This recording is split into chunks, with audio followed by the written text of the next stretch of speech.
Nunca pensé que iba a decir esto en voz alta, pero le fui infiel a mi marido mientras subía y bajaba entre pisos que no llevaban a ninguna parte. Y lo peor no es eso, lo peor es que, durante esos minutos suspendidos, me sentí más viva que en los últimos 10 años de mi matrimonio. Respiro hondo antes de seguir, porque todavía me tiembla la voz cuando recuerdo el sonido del cable tensándose sobre nuestras cabezas. Me llamo Laura, tengo 42 años, y hasta hace poco era la mujer que todos describían como estable. Casada desde hace 15 años con Daniel, arquitecto, hombre correcto, predecible, bueno, genuinamente bueno. Nuestra vida era limpia, ordenada, con cenas a la misma hora y conversaciones que siempre terminaban hablando de facturas, planes futuros y silencios largos. No discutíamos. Y ahora sé que ese fue el primer síntoma. Antes de todo esto yo pensaba que la infidelidad empezaba con una mirada descarada o un mensaje subido de tono. En mi caso empezó con un botón. El botón de un ascensor panorámico en un museo de arte contemporáneo un martes por la tarde, cuando debería haber estado comprando verduras para la cena. El ascensor se detuvo entre 2 pisos. Una sacudida leve, las luces parpadeando, y luego ese silencio espeso que solo existe cuando algo deja de funcionar. Yo solté una risa nerviosa. Él también. Genial, dijo. Justo hoy. Tenía una voz tranquila, grave, como si las cosas que se rompen no lo alteraran. Se llamaba Andrés. Eso lo supe 5 minutos después, cuando ya habíamos agotado los comentarios obvios sobre la avería. El museo cerraba, nadie contestaba al intercomunicador, y el ascensor de vidrio nos dejaba ver a la gente pasar sin mirarnos, como si no existiéramos. 2 extraños atrapados en una caja transparente. Sin escapatoria. Sin testigos. Hablamos. Al principio de nada. Luego de demasiado. ¿De por qué estábamos ahí solos a esa hora, de matrimonios largos? De la sensación de estar viviendo la vida de alguien más. Yo no sé en qué momento dejé de pensar en Daniel. Solo sé que cuando Andrés me miró, no fue con deseo inmediato, sino con reconocimiento. Como si me hubiera encontrado antes, en otra versión de mí. El ascensor volvió a moverse después de 40 minutos. Cuando las puertas se abrieron, ninguno de los dos salió enseguida. Nos miramos. Y ese fue el verdadero inicio. Volví a casa esa noche y besé a mi marido con culpa fresca en la boca, aunque no había pasado nada todavía. Pero ya algo se había roto. Empezamos a coincidir en el museo. Luego a provocar pequeñas averías. Andrés conocía el sistema, los horarios de mantenimiento, los puntos ciegos. El ascensor se convirtió en nuestro lugar. Subíamos. Bajábamos. A veces sin tocarnos. A veces sin hablar. La primera vez que me besó fue entre el 4.º y el 5.º piso. No fue urgente. Fue lento. Como si lleváramos años esperando ese espacio exacto. Yo lloré después. En el coche. En la ducha. En la cama junto a Daniel, fingiendo sueño. Pero al día siguiente volví. No era solo sexo. Eso es lo que me repetía para no odiarme. Era la forma en que Andrés me escuchaba respirar. Como sabía cuándo callar. Como nunca me prometió nada. Cada encuentro era una cuenta regresiva. Cada subida, un riesgo. Cada bajada, una despedida. Hasta que un día el ascensor se detuvo de nuevo. Pero esta vez no fue una falla. Esta vez alguien había cortado el sistema de emergencia. Y cuando miré a Andrés, vi en su cara algo que no había visto antes. No sorpresa. No miedo. Decisión. Y ahí, justo ahí, es donde todo empieza a derrumbarse. No dijo nada durante unos segundos que se hicieron interminables. Solo escuché el zumbido bajo del motor detenido y mi propio corazón golpeándome en la garganta. Y cuando al fin habló lo hizo en un susurro que no buscaba consolarme sino anclarme a la realidad. Laura, no es una falla, yo pedí que lo detuvieran. Y sentí como si el aire se volviera más pesado dentro de esa caja de vidrio, quise preguntar por qué, quise enfadarme, quise pulsar. Todos los botones a la vez, pero no hice nada, me quedé ahí, con la espalda contra el espejo, viendo mi reflejo partido en dos, la mujer que era y la que estaba siendo. Andrés se acercó despacio, sin tocarme, como si supiera que cualquier roce podía quebrarme. Me dijo que llevaba semanas pensando en esto, que no soportaba la idea de que todo siguiera siendo robado, fragmentado, escondido entre pisos, que necesitaba saber si yo estaba ahí por elección o por costumbre. Y esa pregunta me atravesó más fuerte que cualquier reproche, porque yo no tenía una respuesta clara. Solo tenía cansancio acumulado, una sed antigua de ser vista. Le dije que tenía marido, que tenía una vida, como si eso fuera una defensa sólida, y él asintió con una calma que dolía. Lo sé, dijo, y por eso estoy aquí, porque no quiero ser una grieta silenciosa en tu rutina, quiero ser una decisión. Y el ascensor seguía detenido, suspendido como nosotros, y pensé en Daniel, en su forma de dejar las llaves siempre en el mismo plato, en cómo me preguntaba cada noche si había cerrado bien el gas. Pensé en la seguridad que me daba y en la ausencia que ya no notaba hasta que se iba, y sentí una culpa espesa, casi física, que me bajaba por los brazos. Le pedí a Andrés que reactivara el sistema, que abriera las puertas, que me dejara salir de ahí, pero él negó despacio. No hasta que me digas si quieres seguir viéndome sabiendo todo esto, no como un accidente, no como una avería. Y el silencio volvió a caer, largo, incómodo, honesto. Me di cuenta de que nadie iba a rescatarnos porque no había nada que rescatar. Solo una elección que yo había estado postergando. Recordé todas las veces que había vuelto a casa con una sonrisa prestada, todas las mentiras pequeñas que se me habían vuelto fáciles.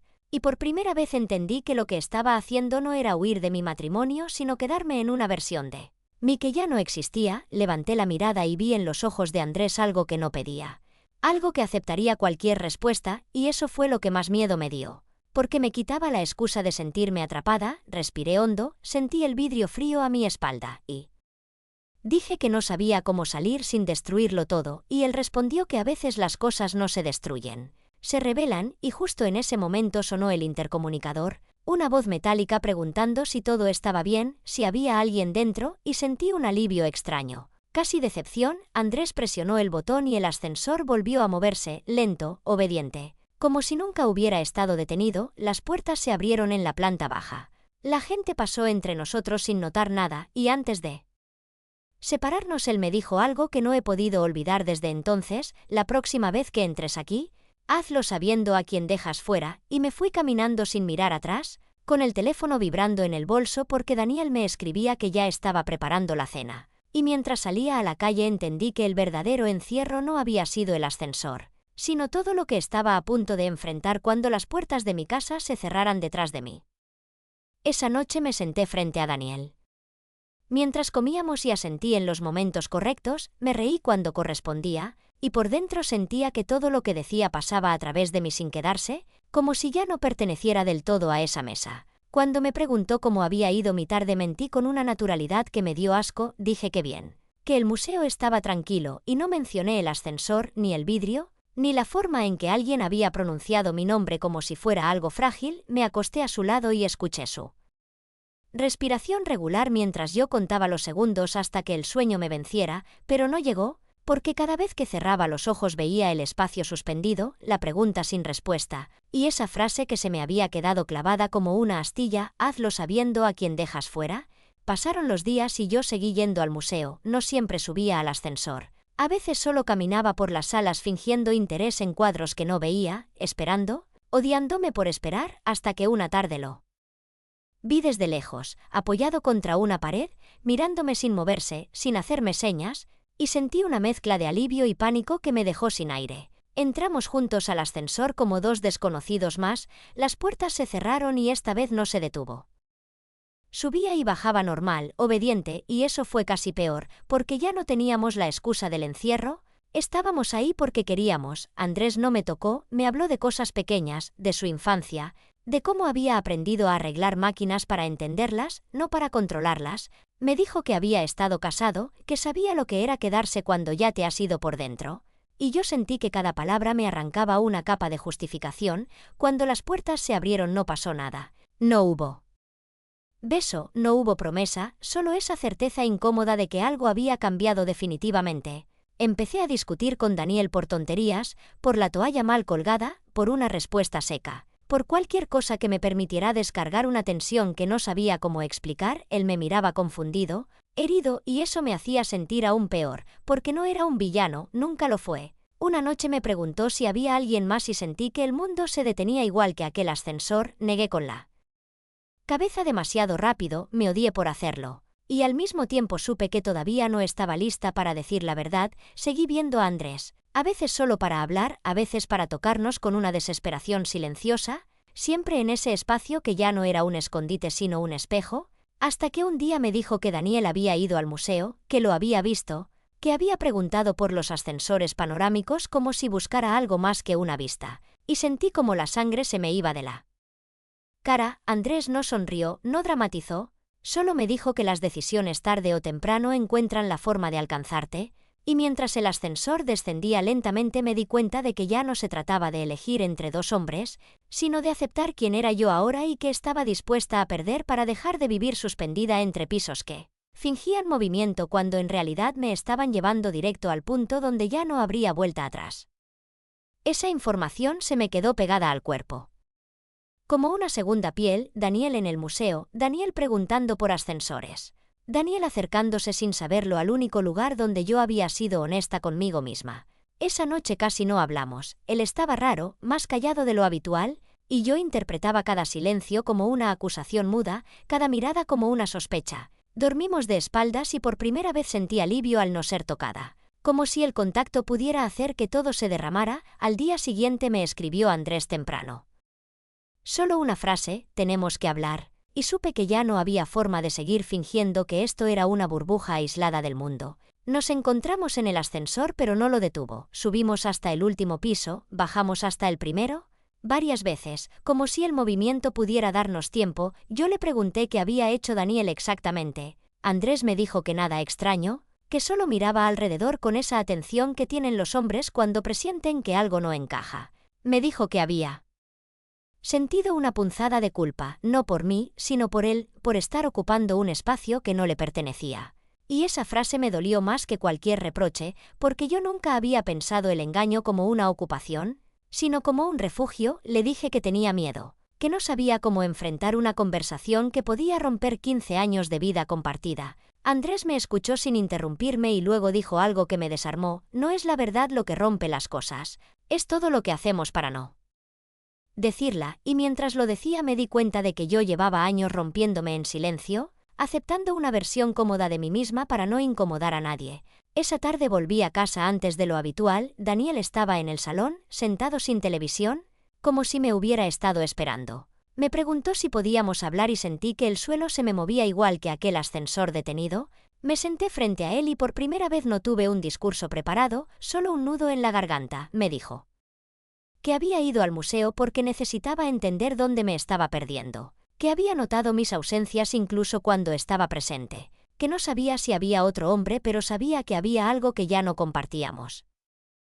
Lo miré y vi cansancio, no rabia. Vi a alguien que había sido fiel no solo con el cuerpo sino con la idea de nosotros, y en ese momento entendí que la culpa no venía de haberme enamorado de otro, sino de haberme quedado a medias en dos lugares. No le confesé todo, no todavía, pero le dije que ya no era la misma, que algo en mí se había despertado y que no sabía cómo apagarlo sin apagarme yo también. Daniel respiró hondo y me dijo que prefería una verdad incómoda a una calma falsa, y esas palabras se me quedaron resonando mientras más tarde volvía a encontrarme con Andrés. Le conté la conversación, le conté mi miedo, mi cobardía, mi deseo de huir y de quedarme al mismo tiempo. Él no me ofreció soluciones, no me pidió que eligiera, solo me dijo que él no quería ser una habitación secreta en mi vida, que si seguíamos adelante tenía que ser con la luz encendida, y al escucharlo comprendí que el ascensor ya no era un escondite ni un símbolo, era solo un lugar donde todo había empezado porque estábamos detenidos, y ahora que todo se movía de verdad ya no había cables que nos sostuvieran, solo decisiones, solo consecuencias. Y mientras las puertas se abrían una vez más supe que estaba caminando hacia un punto donde ya no podría volver a subir y bajar sin pagar el precio de seguir negando quién se había convertido en la mujer que ahora hablaba con la voz temblorosa pero despierta frente a ese micrófono imaginario. Los días siguientes fueron una especie de vigilia constante, como si todo estuviera a punto de revelarse pero nunca terminara de caer. Daniel empezó a mirarme distinto. no con sospecha abierta sino con una atención nueva que me incomodaba más que un interrogatorio. Me preguntaba cómo estaba y esperaba la respuesta. Se quedaba en silencio cuando yo hablaba como si intentara descifrar algo detrás de mis palabras, y yo sentía que cada gesto suyo me acercaba más a un borde que no sabía cómo cruzar. Seguí yendo al museo pero ya no con la ansiedad de antes, ahora era casi un acto de despedida repetido. Subía al ascensor sola muchas veces. Miraba mi reflejo en el vidrio y me preguntaba en qué momento había aprendido a partirme sin hacer ruido. Cuando veía a Andrés ya no había urgencia, había una gravedad distinta. Hablábamos de lo que vendría sin nombrarlo, de cómo algunas historias no piden permiso para existir pero sí exigen responsabilidad para continuar. Una tarde me dijo que había rechazado un traslado a otra ciudad porque no quería tomar decisiones escapistas, y esa palabra me golpeó, escapista, porque describía exactamente lo que yo había hecho durante meses, usar el movimiento vertical para no avanzar en línea recta. Esa noche Daniel me contó que había soñado conmigo joven, antes del matrimonio. Antes de que yo aprendiera a acomodarme, me dijo que en el sueño yo me reía más fuerte, que no le pedía disculpas por ocupar espacio, y mientras lo escuchaba sentí una tristeza profunda por todo lo que habíamos dejado erosionarse sin darnos cuenta. Quise decirle la verdad completa, la traía en la punta de la lengua. Pero me faltó valor, no por miedo a perderlo, sino por miedo a no reconocerme después. Al día siguiente Andrés me preguntó si ya lo había hecho y negué con la cabeza. Él no se molestó, solo me dijo que entendía el tiempo, pero que no quería que ese tiempo se convirtiera en una coartada eterna. Y por primera vez sentí que podía perderlo no por elegir a Daniel sino por no elegirme a mí. Empecé a escribirle notas a Daniel que nunca entregué, confesiones ensayadas que rompía antes de llegar a casa. Empecé a sentir celos de mi propia vida, de la mujer que era con Andrés, de la mujer que fingía ser con mi marido, y en medio de todo eso ocurrió algo pequeño pero definitivo. Una noche el ascensor volvió a detenerse, esta vez sin planificación, sin intención, una falla real. Andrés y yo nos miramos y ninguno sonrió. Ya no era romántico, ya no era simbólico, era solo incómodo, y en ese encierro entendí que lo que nos había unido había sido la pausa, no el lugar, que la traición no había ocurrido entre esos muros de vidrio sino mucho antes, en cada silencio elegido, en cada verdad postergada. Cuando el ascensor se reactivó ninguno de los dos se besó.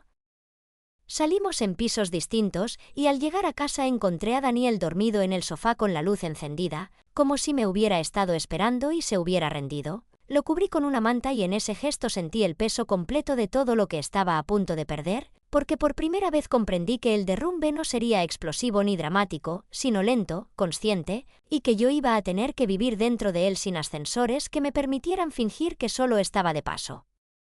A la mañana siguiente Daniel me preparó café como siempre y ese gesto rutinario me resultó insoportablemente tierno. Como si cada cosa conocida se estuviera despidiendo de mí sin saberlo. Me habló de un proyecto nuevo, de un cliente complicado, y yo asentí sintiendo que estaba traicionándolo incluso en la forma en que sostenía la taza, porque ya no era solo el cuerpo lo que había cruzado una línea sino mi manera de estar presente. Salí de casa con una presión en el pecho que no se iba y en lugar de ir directo al museo caminé sin rumbo durante horas, pensando en cómo había llegado hasta ahí sin darme cuenta, en cómo una vida puede torcerse no por un gran golpe sino por una sucesión de pequeñas concesiones. Cuando finalmente fui al museo Andrés no estaba. Esperé más de lo razonable, subí y bajé varias veces sola, y en cada recorrido sentía que el espacio se achicaba, que el vidrio me devolvía una imagen cada vez más cansada de mí misma. Al final me escribió diciendo que no podía verme ese día, que necesitaba distancia para pensar, y esa palabra me cayó como una losa porque hasta entonces siempre había sido yo la que pedía tiempo sin saber ¿para qué? Volví a casa temprano otra vez y encontré a Daniel ordenando cajones, tirando papeles viejos, haciendo espacio, y pensé con una claridad brutal que mientras yo me escondía él estaba intentando reconstruir algo sin saber qué faltaba exactamente. Esa noche me preguntó si quería irnos unos días fuera de la ciudad, solo nosotros, y por primera vez no supe si esa propuesta era un intento de salvarnos o una forma elegante de decir adiós anticipado. Le dije que lo pensaría y me encerré en el baño. Me miré al espejo largo rato y me di cuenta de que ya no reconocía a la mujer que se pedía permiso para sentir, que había probado una verdad incómoda y ahora no podía volver a acomodarse en la mentira sin que le doliera. Pasaron varios días sin ver a Andrés y esa ausencia me hizo entender que lo que sentía por él no dependía de la frecuencia,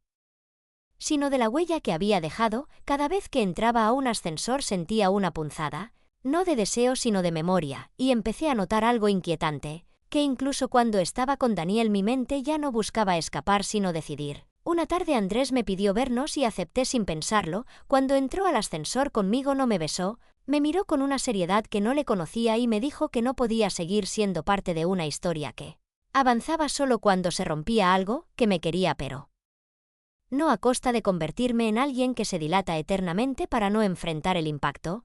Esas palabras no fueron un ultimátum, fueron un espejo, y al escucharlas sentí que algo en mí se acomodaba con dolor, como un hueso que vuelve a su lugar después de haber estado fuera de eje demasiado tiempo. Salimos juntos del ascensor pero no caminamos en la misma dirección, y por primera vez no sentí pánico sino una tristeza limpia, de esas que no piden anestesia. Esa noche le dije a Daniel que necesitábamos hablar de verdad, no de planes ni de rutinas sino de lo que ya no estaba funcionando. Él me escuchó en silencio y yo sentí que cada palabra que decía era una capa que se desprendía. No le conté todo aún, pero dejé de proteger la versión cómoda de mí misma. Le hablé de mi vacío, de mi cansancio, de la sensación de haberme perdido. Y aunque no pronuncié el nombre de Andrés, su sombra estuvo ahí, flotando entre nosotros. Daniel cerró los ojos un momento y cuando los abrió me dijo que siempre había temido que yo me quedara por inercia, no por elección, y esa frase terminó de romper algo que llevaba tiempo resquebrajado. Me fui a dormir con la certeza de que la verdad completa estaba cada vez más cerca, no como una amenaza sino como una necesidad. Porque ya no podía seguir viviendo suspendida entre pisos emocionales, fingiendo movimiento cuando lo único honesto que me quedaba por hacer era detenerme del todo y enfrentar lo que iba a caer cuando las puertas finalmente se abrieran. A partir de esa conversación el aire en la casa cambió. No hubo gritos ni escenas, solo una tensión baja y constante que se colaba en cada gesto, en cómo Daniel me miraba cuando pensaba que yo no lo veía, en cómo yo medía cada palabra para no terminar de empujar algo que ya estaba al borde. Convivíamos como dos personas que han descubierto una grieta en el suelo y caminan alrededor fingiendo que no existe. Empecé a llegar más temprano, a cocinar, a ocuparme de cosas mínimas como si el orden pudiera compensar el desorden interno, pero por dentro seguía ese zumbido, esa sensación de estar en pausa permanente. Una noche Daniel me preguntó directamente si había alguien más y esta vez no pude negar tan rápido. El silencio se estiró entre nosotros como él espacio entre dos pisos. Sentí el pulso en las sienes y respondí que no sabía cómo contestar sin hacer daño. Él asintió despacio y me dijo que eso ya era una respuesta. No insistió, no preguntó nombres. Y esa contención me dolió más que cualquier reproche, porque me obligaba a enfrentar la dimensión real de lo que estaba haciendo. Al día siguiente volví al museo casi por inercia. No esperaba ver a Andrés pero tampoco podía evitar ese lugar que se había vuelto una especie de punto cero. Lo encontré sentado dentro del ascensor sin moverse, las puertas abiertas, como si estuviera esperando algo. Entré y durante unos segundos ninguno habló. Fue él quien rompió el silencio diciendo que había pensado mucho en nosotros, en mí, en lo que significaba querer a alguien que aún no se había elegido. Me dijo que no dudaba de lo que sentíamos pero sí del precio, y que no estaba seguro de que ese precio no nos vaciara a los dos. Yo quise decirle que estaba avanzando, que estaba hablando con Daniel, que estaba intentando ser honesta, pero al decirlo en voz alta sonó insuficiente, como una promesa hecha a destiempo. Andrés me tocó la mano con una suavidad que me hizo cerrar los ojos y me dijo que no necesitaba que eligiera rápido. Necesitaba que eligiera de verdad. Salí del ascensor con una mezcla de alivio y vértigo, como si por primera vez no me empujaran ni me retuvieran, y entendí que el movimiento ahora dependía solo de mí. Esa noche Daniel me contó que había hablado con su hermano sobre nosotros, no para pedir consejo sino para decir en voz alta que estaba asustado. Y escucharlo decir eso me partió en dos, porque nunca había sido un hombre que admitiera miedo. Me preguntó si aún lo amaba y esa pregunta fue la más difícil de todas, porque la respuesta no era un sí limpio ni un no liberador. Le dije que lo quería, que lo respetaba, que nuestra historia era real, pero que algo en mí había cambiado y no sabía si podía volver a ser quien era sin traicionarme. Daniel respiró hondo y me dijo que no quería retenerme por culpa ni por costumbre, que prefería enfrentar una verdad dolorosa que vivir con una versión de mí que se estaba apagando. Esas palabras me dejaron sin fuerzas, porque me quitaban el papel de villana clara y me obligaban a asumir una responsabilidad más profunda. Pasé esa noche en vela pensando en todo lo que no había dicho, en cómo una vida compartida no se desarma con una confesión sino con una suma de decisiones pequeñas. Pensé en Andrés, en su forma de mirarme sin exigirme, y también en Daniel, en su manera silenciosa de amar, y me di cuenta de que el verdadero conflicto no era elegir entre ellos sino decidir si tenía el coraje de sostener las consecuencias de dejar de mentirme. Los días siguientes se volvieron extrañamente calmos, como si todos estuviéramos esperando algo que sabíamos inevitable. Daniel empezó a dormir mal, yo también, y en medio de esa calma tensa sentí que el momento se acercaba, no como una explosión sino como un punto de no retorno, un instante en el que ya no podría seguir subiendo y bajando para ganar tiempo. Y aunque todavía no sabía qué iba a decir ni a quién, entendía con una claridad incómoda que muy pronto iba a tener que quedarme en un solo piso y aceptar lo que eso implicara. El momento llegó de una forma tan ordinaria que casi me pareció una traición más. No hubo música ni lluvia ni frases memorables, solo una tarde cualquiera en la que Daniel llegó antes de lo habitual y me encontró sentada en el suelo del salón, rodeada de papeles viejos, fotos, cosas que había sacado de un cajón sin saber por qué. Me miró un segundo y supo que algo había cambiado. Se sentó frente a mí sin quitarse el abrigo y me dijo con una calma que me desarmó que ya no quería adivinar, que necesitaba saber, no para reclamarme nada sino para poder decidir también el desde un lugar honesto. Sentí que el pecho se me comprimía, que cada palabra que había ensayado durante meses se desordenaba, y aún así hablé. No de forma perfecta ni completa, pero hablé. Le dije que había conocido a alguien, que no había sido planeado, que no había empezado con sexo ni con mentiras deliberadas, sino con una pausa inesperada que me obligó a mirarme. Le dije que no había dejado de quererlo de un día para otro, que el amor no se apaga como una luz, sino que a veces se queda encendido. En una habitación en la que ya no vives, Daniel no me interrumpió, no levantó la voz. Solo me pidió detalles prácticos: cuánto tiempo, cómo, dónde. Y cuando mencioné el ascensor cerró los ojos como si intentara entender la geometría absurda de todo aquello. No hubo reproches inmediatos, solo una tristeza profunda que se instaló entre nosotros como un tercer cuerpo. Me dijo que sospechaba algo, que lo había sentido en mis silencios, en mi forma de mirar a través de él, y que aún así había esperado que no fuera real, porque una cosa es temer algo y otra muy distinta escucharlo en voz alta. Esa noche dormimos en habitaciones separadas y el silencio fue tan denso que casi se podía tocar. Los días siguientes fueron extraños, convivíamos con una cortesía cuidadosa, como dos personas que comparten un espacio después de un accidente, sin saber todavía que ha quedado intacto. Yo seguí viendo a Andrés, pero algo había cambiado. Ya no era un refugio ni un secreto, era una posibilidad expuesta, y eso la volvía más real y más frágil al mismo tiempo. Le conté que Daniel ya sabía y Andrés no celebró, no se apresuró.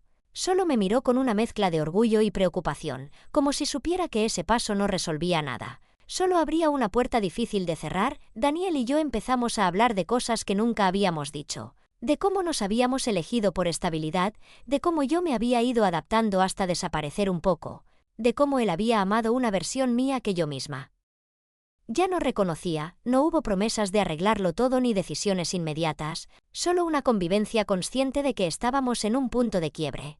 Una noche Daniel me preguntó si me veía envejeciendo a su lado y no supe qué responder. No porque no lo respetara, sino porque por primera vez me permitía no responder automáticamente lo correcto. Andrés por su parte me dijo que no quería ser la razón por la que yo saltara al vacío sin red, que si seguíamos adelante tenía que ser porque yo quería avanzar, no porque huía de algo que se derrumbaba. Empecé a sentir el cansancio de sostener tantas verdades a medias, tantas conversaciones intensas, tantas decisiones aplazadas, y comprendí que el verdadero agotamiento no venía del conflicto sino de la espera, de ese estado suspendido que había definido todo. Una tarde volví a subir sola al ascensor del museo.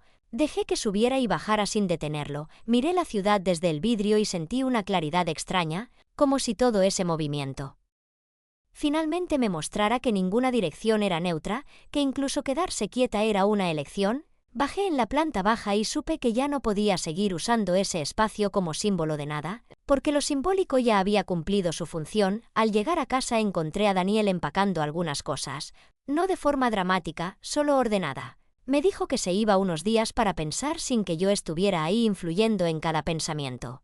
Lo abracé y por primera vez en mucho tiempo no sentí culpa inmediata. Sentí dolor, sí, pero un dolor limpio, honesto. Cuando se fue la casa quedó en silencio y yo me senté en el suelo donde había empezado todo. entendiendo que por fin estaba sola con mis decisiones, sin pisos intermedios, sin cables que me sostuvieran. Y mientras respiraba en esa quietud supe que la historia que había empezado en un ascensor detenido estaba a punto de enfrentarse a su verdad más dura, no la del deseo ni la de la traición, sino la de lo que pasa después, cuando ya no hay movimiento que distraiga y tienes que quedarte donde caes.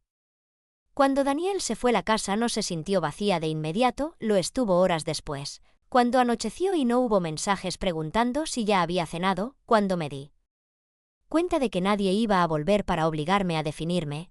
Llamé a Andrés sin pensarlo y quedamos en vernos en el museo, no para escondernos, no para tocar el vidrio como antes, sino para hablar sin metáforas. Entramos al ascensor y por primera vez no sentí nada especial, ni vértigo ni consuelo, solo un cansancio profundo. Le dije que Daniel se había ido unos días y Andrés me miró en silencio largo rato antes de responderme que eso no era una victoria ni un paso automático hacia nosotros, que ahora empezaba lo difícil de verdad, porque ya no había excusas externas, solo mi deseo desnudo y sus consecuencias. Me preguntó qué quería y abrí la boca para decir su nombre. Pero no salió, lo que salió fue una verdad que me sorprendió incluso a mí. Le dije que no quería seguir viviendo reaccionando, que necesitaba aprender a estar sola sin sentir que me estaba cayendo. Andrés asintió despacio y me dijo algo que terminó de darle la vuelta a todo. Me confesó que había vuelto a ver a su ex esposa, no para regresar con ella, sino porque entendió que también había usado el ascensor conmigo como un lugar de pausa, no como un destino, y que ambos nos habíamos encontrado porque ninguno estaba listo para sostener una vida entera a plena luz. No sentí celos, sentí comprensión, una extraña paz amarga. Nos abrazamos sin promesas y salimos por puertas distintas. Esa noche dormí sola por primera vez en años sin sentir pánico. Los días siguientes fueron silenciosos pero claros. Daniel y yo hablamos desde la distancia, con respeto, con dolor. Decidimos separarnos sin odio, sin escándalo, aceptando que el amor que hubo fue real pero ya no suficiente para sostenernos sin rompernos.